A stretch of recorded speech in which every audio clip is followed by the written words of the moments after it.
The Duke sat at his desk in the great house and looked at the letter one more time. The candle near his elbow had burned down to a small stub. The wax smelled sweet and a little bitter, like honey left too long in the sun. The room around him was quiet. Only the fire made any noise, and even that was soft, just small pops and the gentle hiss of a log settling deeper into the grate. His name was Alistair Crane, the Duke of Hollowmere, and he was tired in a way that sleep could not fix. The letter was from his mother. She had written to him about a young woman named Maren Ashford. Maren was the daughter of a country gentleman whose land sat near the western edge of the Duke's own estate. The match, his mother wrote, would be sensible. The girl was said to be kind. The girl was said to be modest. The girl was said to have a soft voice and a gentle hand, and all the proper accomplishments that a duchess might need. Alistair set the letter down. He had read those same words before, about other young women, and each time the words had lied. He had been told that Lady Beatrice was sweet, and found out she only spoke sweetly to those above her station. He had been told that Miss Hanbury was modest, and found out she had a list of every titled gentleman in 3 counties, and which one she would settle for at each age. He had been told many things, and each time he had walked into a drawing room and seen the same painted smile, the same careful curtsy, the same eyes that looked not at him, but at his name and his land, and his rooms full of silver. He was 28 years old. He had inherited the title at 21. For 7 years he had been hunted. He had been chased through ballrooms by women who had been taught to chase. He had been pursued at country dinners by mothers who pretended not to be pursuing. He had been written to by fathers who pretended their letters were about hounds and were really about daughters. He was tired of it. He was so very tired of it. He picked up the letter again and read the last line. "Pray, my son, do not refuse this one before you have at least laid eyes upon her." He sighed. The breath was long and slow and made the candle flame bend. Then he had an idea. It was not, perhaps, a kind idea. It was certainly not a proper idea. But it was, he thought, the only way left to him. If he could not trust what he was told, he must see for himself. And he could not see for himself if every door opened wide the moment his title was spoken. Titles changed people. Titles made people perform. He would not arrive as a duke. He would arrive as no one at all. The next morning, Alistair stood in the small back room of his manor with his old valet, Mr. Penn. The valet was an old man with a long face and hands that shook a little when he poured tea, but his eyes were as sharp as they had been when Alistair was a boy. Penn had known the Duke's father, and the Duke's father before that. He knew when to speak and when to keep his mouth closed. "I will need clothes," Alistair said. "Plain ones. Good enough not to be turned away at a kitchen door, but rough enough that no one will think I am more than a clerk or a messenger or a man travelling through." Penn studied him. "Plain coat, sir, brown wool, boots that have been used, a neckcloth that has been washed more than once but not torn. I have such things in a trunk from the old groom who left us last winter. He was about your size. Find them." Penn did not ask why. He simply nodded. By midday, Alistair was dressed. The brown coat was a little thick at the shoulders. The boots smelled of old leather and saddle soap and something earthy that he could not name. His neckcloth was cream-coloured and not quite straight. He looked at himself in the long mirror in the hall and almost smiled. He looked, he thought, like a man who would be told to use the back stairs. That was what he wanted. He took a small bag with 2 shirts, a single comb, a razor, and a few coins. He took no signet ring. He took no fine pocket watch. He left his sword behind. He saddled a plain bay horse, not the grey that everyone in the county knew was his, but a quiet older mare that had once been used to bring letters up from the village. He set out for the Ashford estate at noon. The road was muddy from a night of rain. The smell of wet earth rose up around him as the mare's hooves cut into it. Somewhere in the hedges a thrush sang twice and then stopped. The wind smelled of cold grass and of the smoke of a far kitchen fire. He let the mare set her own pace. He had not been a free man on a quiet road in a very long time. The Ashford estate was not large. The house was made of pale grey stone with ivy climbing the south wall. The windows were small but clean. A low wooden fence ran around the kitchen garden, and Alistair could see the green tops of carrots and the silver dust of cabbage leaves as he came up the lane. He did not ride to the front door. He went round to the side, where a stable boy was carrying a pail of water. "Pardon, lad," Alistair said. He pitched his voice lower than usual, and a little rougher. "Is there a place I might rest the horse? I am travelling to the next village, and the mare has gone lame in the off-hind." The boy looked up. He was perhaps 12, with red hair and a smear of mud across his cheek. "She does not look lame to me, sir." Alistair almost laughed. The boy was right. The mare was perfectly sound. "It comes and goes," Alistair said. The boy shrugged, as if to say grown men were strange and there was no helping it. "You may put her in the third stall. Master is not at home, but Miss Murren will not mind." "Miss Murren?" "The young lady. She runs the place when her father is away, which is most of the time these days." Alistair dismounted. His boots sank a little into the wet ground. "Thank you," he said. The boy nodded and went back to his pail. Alistair led the mare into the stable. The smell of hay rose up around him, sweet and dry, mixed with the warm animal smell of horses and the cooler smell of stone. He took his time settling the mare in the stall. He brushed her down with his own hands. He had not brushed a horse himself in 5 years. The motion came back at once, easy and steady, and he found that he liked the feel of it. The brush hissed softly against the mare's coat. The mare leaned into the pressure, sighed, and closed her eyes. He was still in the stall when a voice spoke behind him. "You are doing that all wrong." He turned. A young woman stood in the doorway of the stable. The light was behind her, so at first he saw only her shape. She was small but not slight. She wore a plain blue dress with a wide white apron tied around her waist. Her sleeves were rolled to the elbow. There was a smudge of flour on one of her forearms. Her hair was the colour of dark honey, and was caught up in a simple knot at the back of her head, with a few strands fallen loose at her temples. She walked closer, and now he could see her face. She was not beautiful in the way ladies in town were beautiful. Her mouth was a little too wide. Her nose had a small bump near the bridge, as if she had broken it once as a child, and it had set crooked. Her eyes were grey, and they were watching him with frank curiosity, not flirtation, not fear. "All wrong?" he said. She came into the stall without asking permission. She smelled of bread dough and lavender water, and the faintest trace of cold smoke from a kitchen fire. She took the brush from his hand. Her fingers brushed his, and they were warm and a little rough at the tips. The way the hands of a working woman are rough. "You are pressing too hard on her shoulder," she said. "She has a sore there.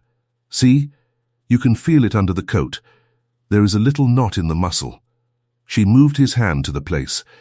He could indeed feel a small hardness under the smooth hair. "She has been carrying her saddle wrong. The girth is too far forward." "Ah," he said. "You should brush around it, not over it. And when you get home, tell whoever saddles her to move the girth a finger's width back and put a fold of cloth under the front of the saddle for a week." He stared at her. She was not looking at him. She was looking at the mare. Her hand moved slowly over the mare's neck. "You know horses," he said. "My father raised me in a stable yard," she answered. "He wanted a son. He got me. He decided I would have to do." She said this without bitterness. She said it the way one might mention the weather. "And does he still wish for a son?" She glanced at him. Her grey eyes were steady. "He is, I think, mostly resigned. He has gone to London to find me a husband, since I have failed to find one for myself. Now," she added, "are you going to tell me your name, or shall I keep calling you sir until the mare is well?" He had been ready for this question. He had thought of the answer on the road. "Alistair Penn," he said. He took the name of his old valet without quite knowing why. Perhaps because it was the first true name that came to his lips. "I am a clerk in the service of a gentleman in the north. He has sent me with letters." "To whom?" To a name I do not know. I was given the village name only. I am to inquire when I arrive." She nodded. She did not look as if she believed him exactly, but she did not look as if she did not believe him either. She seemed to be a person who set most things aside until they proved useful. "Well, Mr. Penn," she said, "you cannot ride that mare anywhere tonight. The shoulder needs rest. You will stay in the loft above the stable. It is clean. We have no other room. The house is half closed up while my father is away, and the maid and I are the only ones in it. The boy will bring you bread and cheese, and there is water from the pump." "Is that acceptable?" "More than acceptable. I will pay, you will not pay," she said. "We do not take coin for a night in the hay, especially from a man whose horse needs rest." He bowed his head. "Thank you, Miss Ashford." She paused, just for a heartbeat, and looked at him. "I did not tell you my name." He felt the heat rise in his face. He had walked into his own snare in the second minute.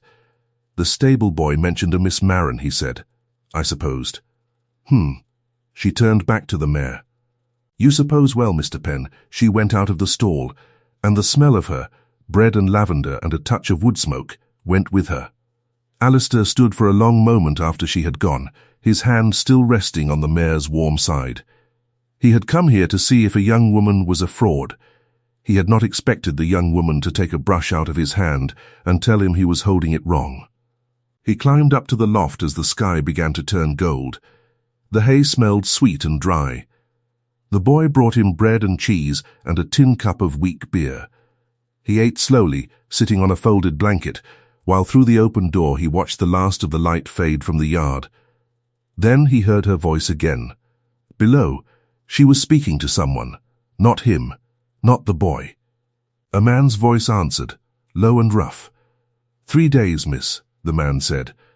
"I cannot wait more than 3 days. "You shall have it in 3 days," she answered. Her voice was calm. "I told you. I will sell the bay colt at the Tuesday market and bring the money myself. Your father said 2 weeks ago. My father said many things. I am telling you what will be done. You have known me since I was 6 years old. Have I ever lied to you, Mr. Halsey?" A pause. "No, miss, you have not." "Then go home to your wife and eat your supper and trust me 3 more days." Footsteps, the creak of the gate. Silence. Alistair sat very still. He could just see, through a gap in the boards of the loft, the top of her head as she stood alone in the yard. She did not move for a long minute. She lifted one hand and pressed it against her forehead. Then she lowered it. Then she walked back into the house without a sound. He thought about her then for a long time, lying on his back in the hay. The straw smelled like summer fields cut down. A mouse made a small noise in a far corner. Somewhere outside, an owl called, low and slow. She had been alone with that man. She had been firm. She had not raised her voice. She had not pleaded. And then, in the moment when she thought no one was watching, she had pressed her hand to her head as if to keep something inside it from breaking out. That, he thought, was not a performance. The next morning he was up at first light. The dawn smelled of cold dew and of the iron tang of frost on the gate latch. He went down to the pump and washed. The water was so cold it stung his face like a slap. He cleaned the mare's stall with a fork he found in the corner. He had not done such work since he was a boy, when his father had insisted that he learn what other men's hands did, so that he would never look down on them. Marin came out of the kitchen door as he was finishing. She wore the same blue dress, but the apron was different. This one was striped, and she carried a basket over her arm. "You did not have to do that," she said, looking at the clean stall. "The mare cannot rest in a dirty stall." "No," she agreed. "She cannot." Her eyes flicked over the work he had done, and he saw a small change in her face. Just a small one, as if she had been ready to find one thing and had found another. "You worked in a stable, before you were a clerk?" "When I was a boy." That was her favorite word, he was beginning to think. It was a sound that meant she was filing something away to consider later. "May I help you with anything today?" he asked. "I would not wish to stay another night without earning my keep." She tilted her head. "Can you mend a fence?" "I can try." That is an honest answer. Come, the garden fence is down where the pigs got into the cabbages. If you can hold the post while I drive the nail, we will do well enough." So he held the post. The post was rough oak, and it had splinters that bit into his palms. He had not gripped anything that hard in many years. The hammer in her hand rose and fell. Her arm was small, but the muscle in it was clear under the skin. She did not miss the nails. She bit her lower lip when she swung. Her hair came further loose. The wind smelled of mud, and of bruised cabbage leaves, and of the iron of the nails warming in her hand. "You hold a post well, Mr. Penn," she said, after the third nail. "My great talent." She almost laughed. It was a small sound, and it surprised her. He could see that on her face. She did not, he thought, laugh often. When they were done, the sun was high. They sat on the low wall at the edge of the kitchen garden, and she gave him a piece of brown bread with butter and a slice of cold ham. The butter was fresh. It tasted of grass and salt. He had eaten in palaces. He had eaten food prepared by men who had cooked for kings. He could not remember when bread had last tasted this good. "You eat as if you have not eaten in 3 days, she said.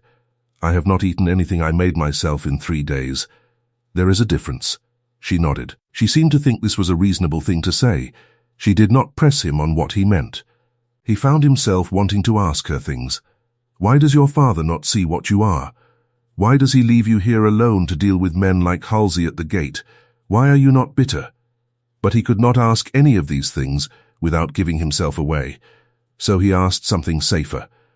"Will you go to London too, when your father returns?" She looked out at the field beyond the wall. The wind moved her hair across her cheek. She did not brush it away. "I expect so," she said. "He has written to me. There is a duke, apparently, who has been told I might do." His chest went still. "A duke," he said. He kept his voice flat. "The Duke of Hollowmere. They say he is rich. They say he is proud. They say he has been hunting for a wife for years and turning them all away. I imagine I will be turned away too." "Why do you imagine that?" She turned to look at him then. Her grey eyes were very direct. "Look at me, Mr. Penn. I have a crooked nose. I have hands like a stable boy. I cannot dance well. I do not sing at all. I do not know how to flirt, and I have no taste for trying. My father will dress me in something foolish and march me into a drawing room, and the Duke will look at me for less than a minute and decide he has wasted his journey.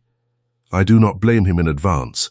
I would not marry me either if I were a duke." He could not speak for a moment. "You speak ill of yourself," he said at last. "I speak the truth. Those are not the same thing." She blinked at him. The wind blew the hair off her cheek and she did not catch it. "Mr. Penn," she said slowly, "you are a strange clerk. I have been told so." She looked at him for another long heartbeat, and he felt the world go quiet around them. The sound of the wind dropped away. The buzz of a bee at the cabbage leaves went silent in his ears. He saw, very clearly, the small mark at her temple where a strand of hair had stuck to damp skin. He saw the tiny crease at the corner of her mouth, the place where laughter would go if she ever let it. He saw the rise and fall of her breath at her throat. Then a hen squawked in the yard, and the world started again. She stood. She brushed the crumbs off her apron. "I have work in the house," she said. "There is a man in the village who needs paying tomorrow, and the books to be set right before then. If you will be useful again, you may chop the wood by the kitchen door. The boy is too small for it, and the maid is not strong." He chopped the wood. He chopped wood for 2 hours. His shoulders began to ache in a way they had not ached in a very long time. The axe was old. The handle was smooth, where many hands had held it before his. The wood split with a clean, dry crack each time. The smell of fresh-cut pine rose into the air, sharp and clean. Somewhere in the kitchen he could hear a kettle whistle. Somewhere further off a cow lowed. The boy came out and stacked the split wood without being asked, his small face serious. Alistair worked until the pile was twice the size she had asked for. Then he set the axe against the wall and washed his hands at the pump. That night he sat in the loft again with his bread and cheese, but he did not eat at once. He sat with his back against a beam and he thought. He had come here to test her. He had come here to find out whether his mother's letter had told him the truth. He had told himself he would stay a day, perhaps 2, and then ride home and write a polite letter and be done with the matter. He could already feel, in the place beneath his ribs, that he was not going to ride home in 2 days. The next afternoon, he met the rest of them. He had walked into the village to send a letter, a false one, to keep up the story of the clerk travelling north. And on the way back to the Ashford Lane he had stopped at a small alehouse to drink a cup of cider and rest. The bench he sat on was hard. The cider tasted of apples and of something a little gone, but it was cold and it was good. He listened. He had not been there 10 minutes when a man in a fine green coat sat down 2 tables away. The coat was too fine for the alehouse. The buttons were silver. The man's hair was very black and very combed. "Brandy," the man said. "Not your worst." The innkeeper grunted and went off to find a bottle. A woman in a feathered hat came in after the man. She sat beside him.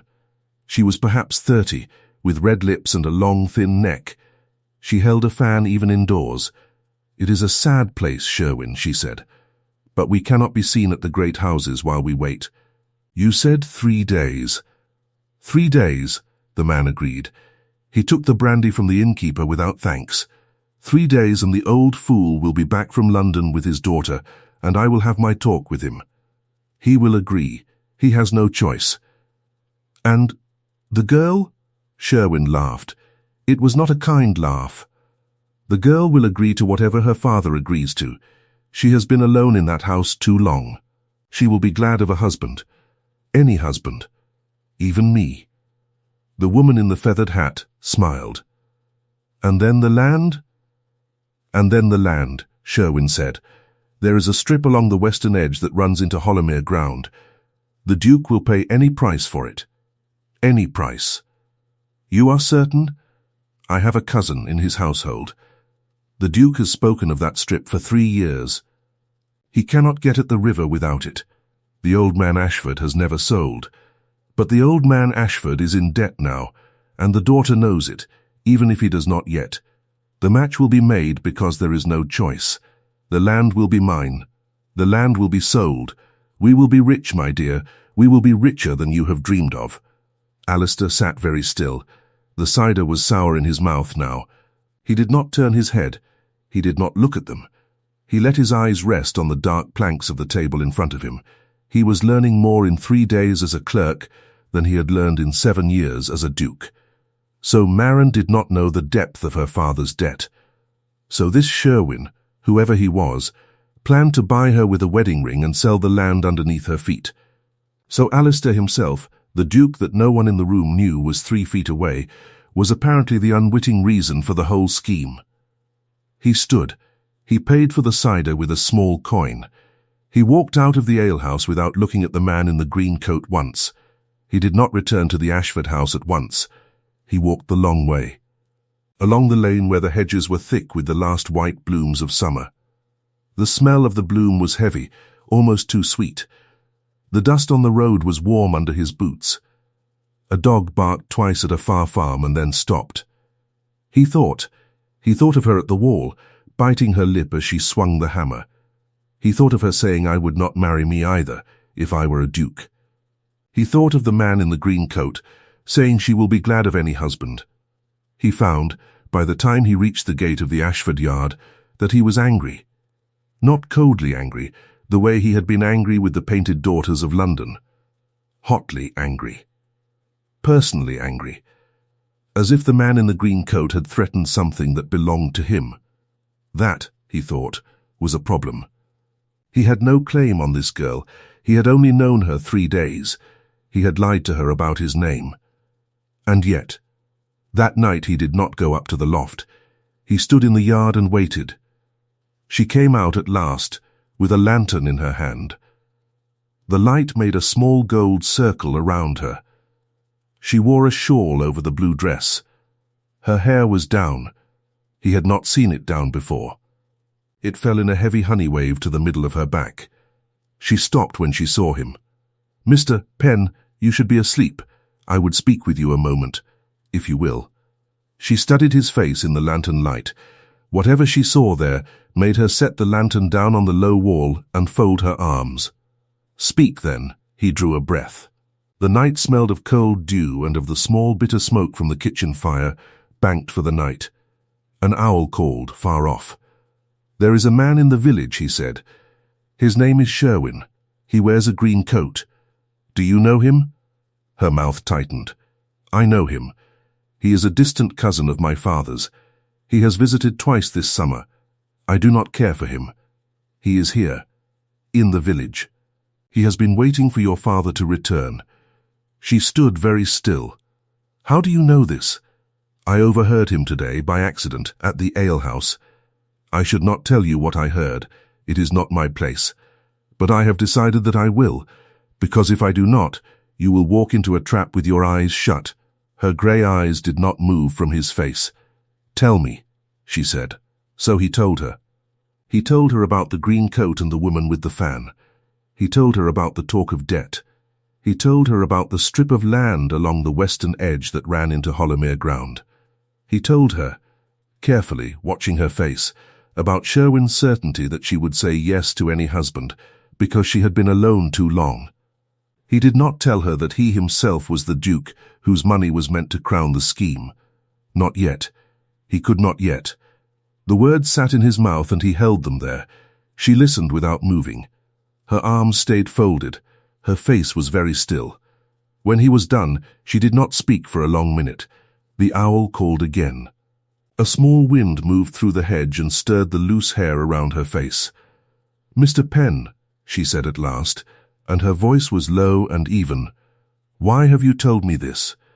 "Because it was not right not to. You are a stranger here. You arrived 3 days ago. You owe me nothing.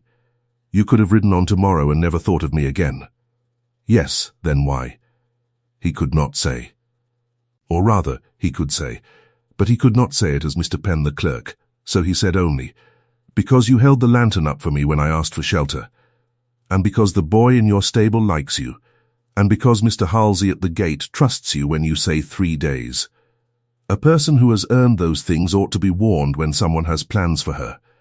She looked at him for a long moment. "You are a strange clerk," she said again, but softer this time. "So you have told me. Will you come into the kitchen? I cannot think well in the yard. I will make tea." He came into the kitchen. It was a small, low-ceilinged room with a deep hearth and a long, scrubbed table. A copper kettle hung above the fire. The fire had been banked for the night, but she stirred it back to life with quick, practiced motions. The smell of wood smoke and old beeswax filled the room. A cat, a large grey one with a white throat, uncurled itself from a basket by the hearth, looked at him without interest, and curled back up. She made tea. She did not speak while she made it. He sat on the bench at the table and watched her hands. She moved without waste. She did not rattle the cups. The cups were good porcelain, but one of them had a chip on the rim. She gave him the one without the chip. "My father," she said at last, sitting opposite him with her hands wrapped around her own cup, "is not a wicked man. He is only a tired one. He has tried to manage the estate alone since my mother died. He has made mistakes. He has hidden them from me because he believed that a daughter should not be troubled by such things." Her mouth twisted, just a little. "I am 23 years old. I have managed this house for 6 of those years. He still believes me a child. Did you know about the debt?" "I knew there was less money than there had been. I did not know it was so bad. I should have. I would have, if I had pressed him." She looked into her cup. "I did not press him because I am a coward. You are not a coward." She lifted her eyes. "Mr. Penn, you do not know me. I know you held off a man at your gate 3 nights ago when you thought no one was listening. I know you took a brush out of my hand and were not afraid to tell me I was holding it wrong. I know you chop your own kindling and pay your own debts, and you have not once, in 3 days, asked me for a single thing you could do for yourself. You are not a coward." She looked at him. Her eyes were bright in the firelight. "And what shall I do now?" she said. The voice was very low. "If my father comes home with the Duke's offer in one hand and Sherwin's offer in the other, and I refuse them both, we will lose the house. If I take the Duke, I have not met him, I do not know him, and I have heard he is proud and cold. If I take Sherwin, I will be putting myself into the hands of a man who would sell the ground I walk on for the price of a brandy bottle. What would you do if you were me?" He could not answer her at once. The fire snapped. The cat made a small sleeping sound. The smell of the tea, strong and dark, with a faint trace of something like dried rose, rose up between them. He looked at her hands. They were red at the knuckles. There was a small scar across the back of her left thumb. He thought, for a long, slow moment, of how easy it would be to reach across the table and lay his hand over hers. He did not reach. The moment stretched. He let it stretch. The world narrowed down to the small flame of the candle she had set between them, to the steady rise and fall of her breath, to the way the firelight made the grey of her eyes look almost gold. "I would not marry Sherwin," he said at last, slowly. "If I were you, I would not marry Sherwin even if it cost me the house." "And the Duke?" He drew a breath. "I would meet the Duke," he said, "before I decided anything about him. Men are not always what the gossip says they are. And neither," he added, after a small pause, "are women." She studied him. "Mr. Penn," she said, "who are you?" The kitchen went very still. He did not answer. He could not. The words sat behind his teeth and he could not get them out. He told himself he would tell her tomorrow. He told himself he would tell her in a way that did not feel like a slap. He told himself that he needed only a little more time. "I am a clerk," he said, and he hated the words even as they came out. "I am only a clerk." She watched him. She did not believe him. He could see that she did not believe him. But she did not push. She set her cup down. She folded her hands together on the table. "Then I thank you, only a clerk, for what you told me tonight." She rose. He rose. They stood on either side of the kitchen table and looked at each other across it. The candle wavered. "Good night, Mr. Penn. Good night, Miss Ashford." He climbed up to the loft. He did not sleep. He lay on his back in the hay and looked up at the dark beams above his head and thought about what kind of man he had become. He was the Duke of Hollowmere. He had pretended to be a clerk. He had sat at her table and let her ask him who he was, and he had lied to her face. He thought he had been clever. He thought he had been wise. He thought he had been protecting himself against another false young lady. He had not thought, in any of his planning, what it would feel like if the young lady was not false. The next morning he was up before dawn. He found the boy in the stable and gave him a coin and a quiet instruction. The boy went off at a run. By the time the sun was a finger above the horizon, Alistair had ridden the mare 2 miles down the lane toward the village. There was a small wood there, and an old beech tree on a rise where one could see the road for half a mile in both directions. He waited. He waited 2 hours. At last he saw what he had been waiting for. A man in a green coat on a black mare, riding alone toward the Ashford gate. Alistair rode out into the lane. "Mr. Sherwin," he said. The man pulled up. He looked at Alistair without recognition. He saw a clerk in a brown coat on a tired-looking horse. "You are in my way, fellow. I have a message for you." "Yes, you are Mr. Sherwin, are you not?" "Cousin to Mr. Ashford?" The man's eyes narrowed. "What of it?" Alistair leaned forward in his saddle. His voice did not rise. "You will leave this village today," he said. "You will not call upon Miss Ashford. You will not call upon her father when he returns. The land you have been counting on will not be yours. There is no duke in your future. There is no fortune in your future. There is only, if you stay here past noon, a great deal of trouble." Sherwin stared at him. Then he laughed. It was the same unkind laugh from the alehouse. "And who, my good clerk, do you think you are to give me such an order?" Alistair looked at him for a long moment. He thought of all the years of being chased through ballrooms. He thought of all the painted smiles. He thought of the woman with the feathered fan, planning a sale that was not hers to make. "I am the man," he said quietly, "whose money you have been planning to spend." He saw it land. He saw the laugh go off Sherwin's face. He saw the colour drain from it. He saw the small, horrible understanding flicker across the man's eyes as he looked again, and looked harder, and saw past the brown coat and the worn boots. "Hollowmere," Sherwin whispered. "Hollowmere," Alistair agreed. Now ride. Sherwin rode. Alistair watched him go until the green coat was only a dot on the long road. Then he turned the mare. He rode slowly back toward the Ashford gate. The wind smelled of cut hay and of the warming road dust. A lark was singing somewhere over the field, high and clear and far away. He had perhaps an hour, maybe less. By noon the boy he had sent at dawn would have reached Hollowmere with the message for Pen, and Pen would come. And Pen would bring the carriage and the proper clothes and the things that proved who he was. By tonight the Ashfords' true neighbour would be standing in their parlour, and not the clerk who had chopped their wood. He had to tell her first. He had to tell her himself. She was in the kitchen garden. She was bent over a bed of late herbs, cutting sprigs of something green into a basket. She did not look up when he came in through the gate. "Mr. Pen," she said, "the boy says you were gone before sunrise. I rode out to meet a man on the road." She straightened. Her grey eyes were on his face at once. "Sherwin? Sherwin, and? He has left the village. He will not return." She set the basket down very slowly. She set the small knife down beside it. She stood up. She wiped her hands once on her apron. "You frightened him off." "Yes, a clerk frightened off a gentleman in a green coat." "Yes, Mr. Pen."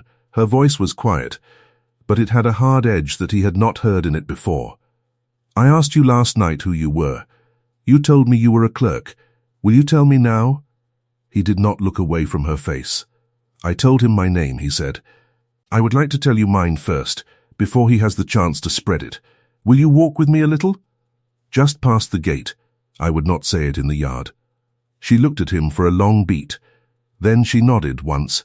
They walked out through the gate, past the low fence, down the lane a small way until they came to the bend where the hedge was tall and they could not be seen from the house. There was a fallen log on the verge. She did not sit. He did not either. He took off his cap. He held it in his hands. He felt the rough wool against his palms. "My name," he said, "is Alistair Crane." She did not speak. "I am the Duke of Hollowmere." For a long moment she did not move. The wind moved her hair. A bee hummed somewhere along the hedge. Then she said, very quietly, "I see." That was all. "I came here," he said, and now the words came out fast, because if he stopped he was afraid he would not start again, "because my mother had written to me of you. I have been written to of many young women. I have met many of them. I have found again and again that what I was told and what was true were two different things.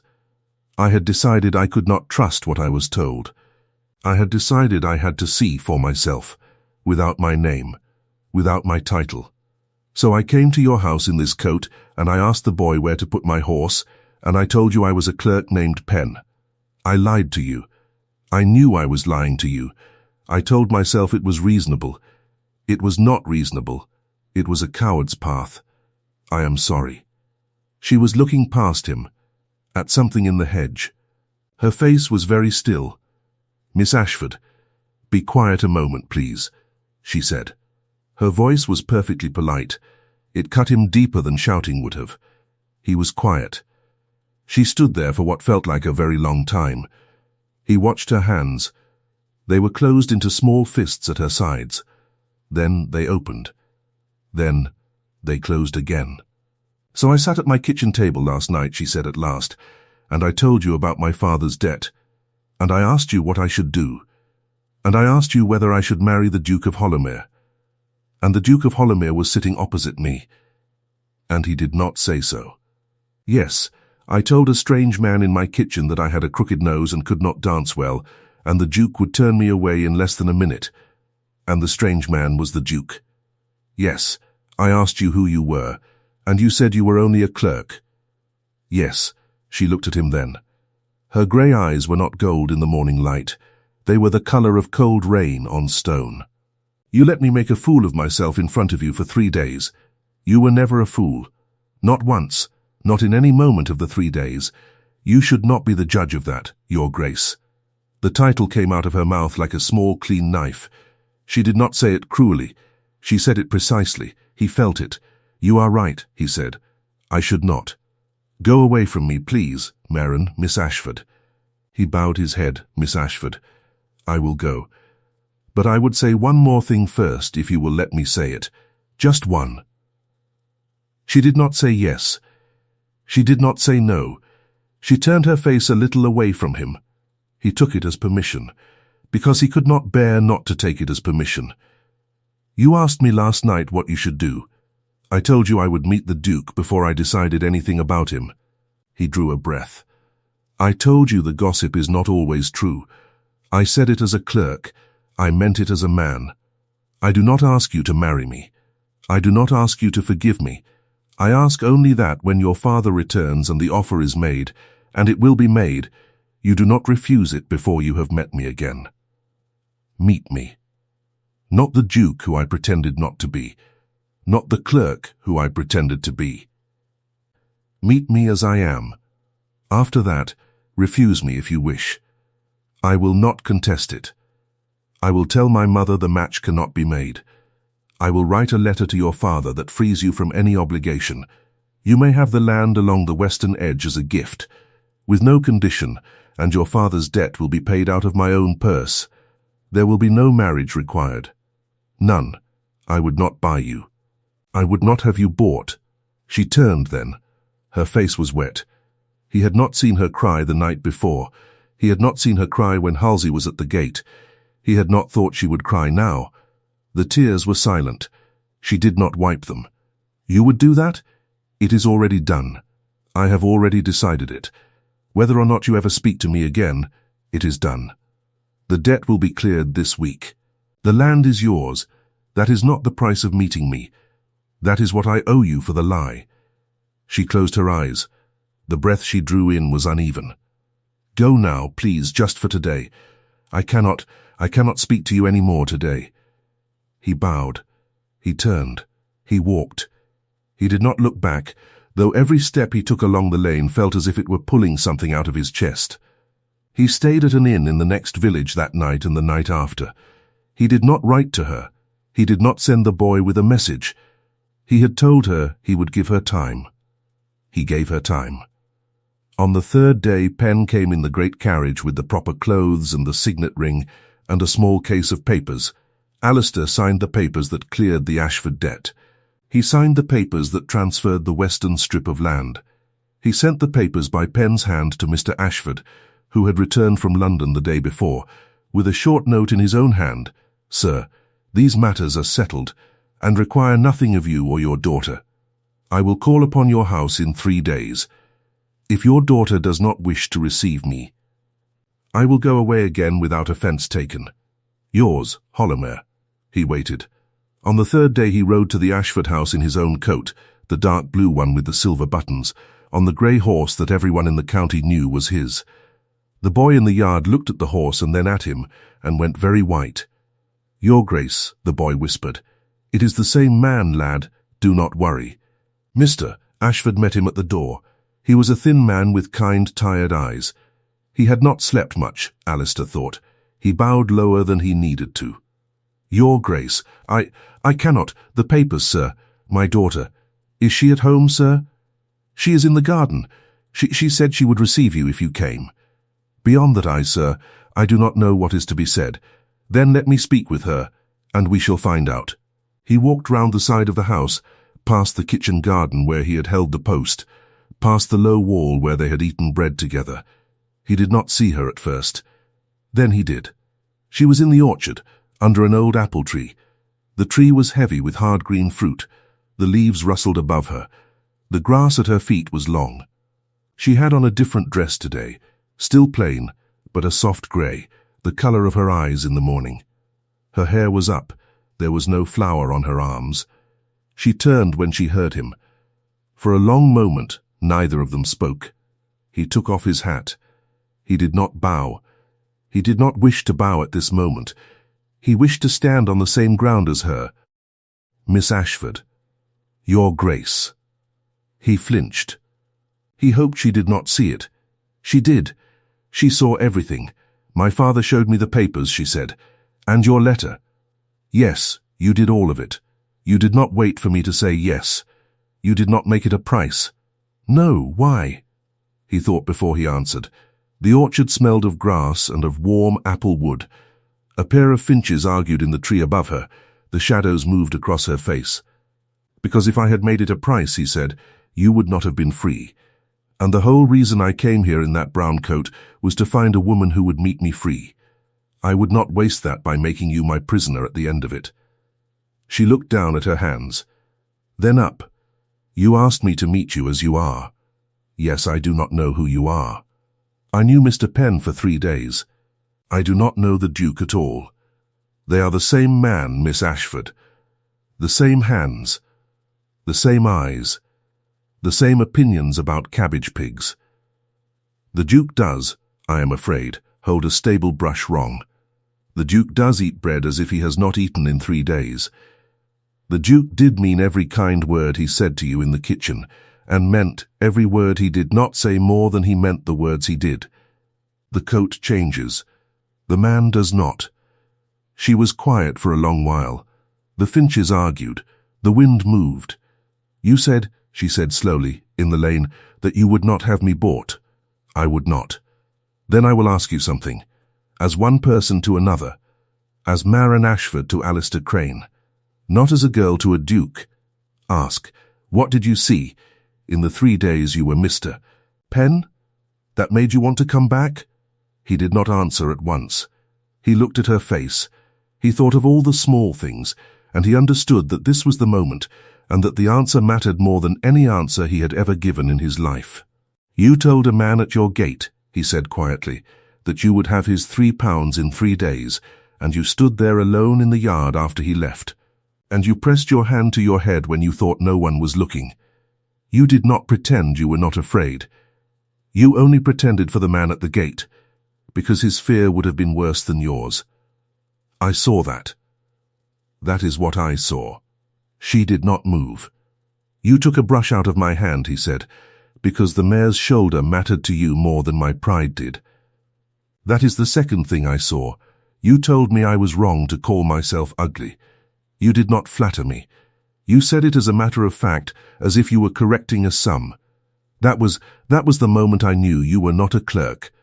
No clerk in England would dare to correct a stranger about her own face. But it was also the moment I knew, whoever you were, that I would not forget you. He stopped. She lifted her hand. She pressed it against her mouth. Above them the finches went quiet at last, as if even they could feel the air change. Your Grace, she said, through her fingers.